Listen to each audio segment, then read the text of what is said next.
the muted colors of vibrant intimacy, where self honesty reveals the divine.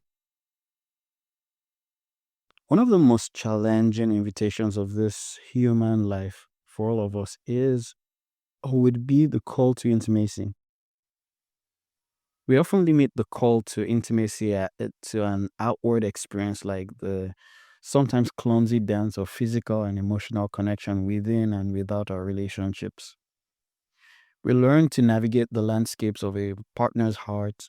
We learn to build bridges of trust and to find shelter in mutual understanding. This external intimacy is a world of vibrant primary colors. The bright red of passion, the sunny yellow of shared joy, the deep blue of sorrowful empathy.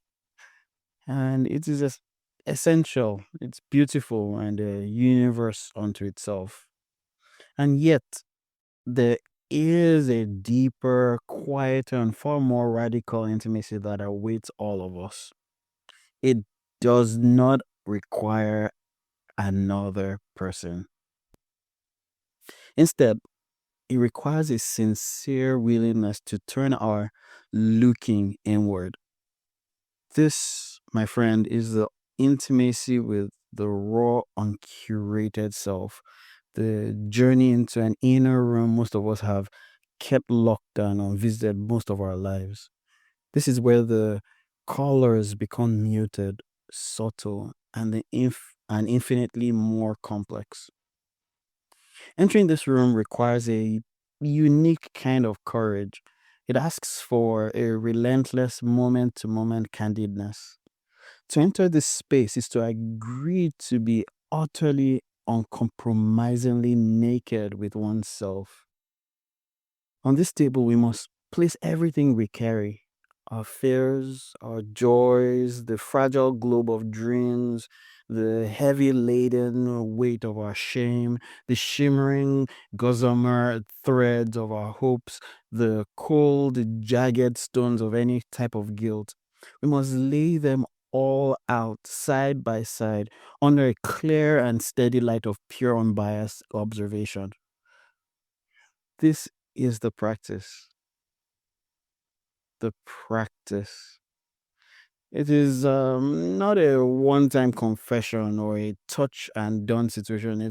It instead calls for a daily appointment. It's the practice of sitting in that room with the door closed to the world's demands and noise, and lovingly acknowledging every piece of ourselves on that table, on that altar.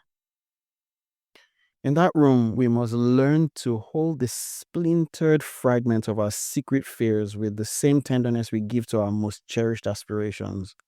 We must see the beauty and the intricate patterns of our what we thought was our brokenness and the light that glints off the sharp edges of regret. It is to turn to the unconditional self acceptance that feels at first like an impossible feat. In this sustained silence of this naked room, as we continue to sit with the packages of identity, the hopes, the fears, the stories we tell ourselves, we begin to notice the space between them. Begin to notice the quiet hum of the room itself. We become suddenly aware of the quality of the light that illuminates everything without any darn preferences. When we can face ourselves so squarely that we see the complete transparent emptiness at our core, the sky-like nature that holds the clouds of thoughts and feelings, a monumental shift seems to occur.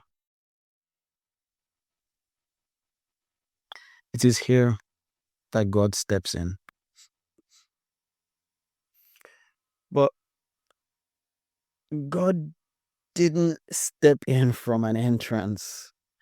This is not the visitation from a distant deity who was waiting for you to become sufficiently pure or open. No, it's a grand and breathtaking noticing. It is the wave in the midst of its rising and falling, finally realizing that its very substance is the ocean.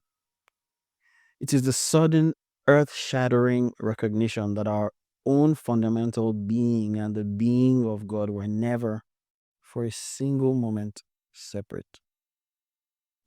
The room, the table, the lights were not just metaphors for a space inside.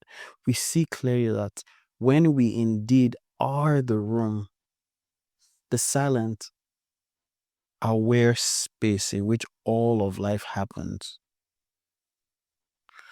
and the packages on the table, the hopes, the dreams, the aspirations and fears, the shame and the guilt, we see them for what they truly are, mere objects. It becomes so incredibly laughable to see why, or to see that they are objects that we glued ourselves to. We begin to see that they are all our experiences that can be picked up, examined, and even set down. They're clouds passing through the vast open sky of awareness. And this is the vibrant intimacy that is painted in muted colors. An intimacy that's not loud or dramatic. It's one that's quiet, unwavering. It's the peace that comes from finally seeing that our mistaken self was the temporary character in the story, and who we are is the silent, loving awareness that witnesses the entire play. It is the discovery that the most profound love affair we will ever have is with the boundless divine space that we have always been. Life feels intimate without intensity, sacred without effort, ordinary without loss.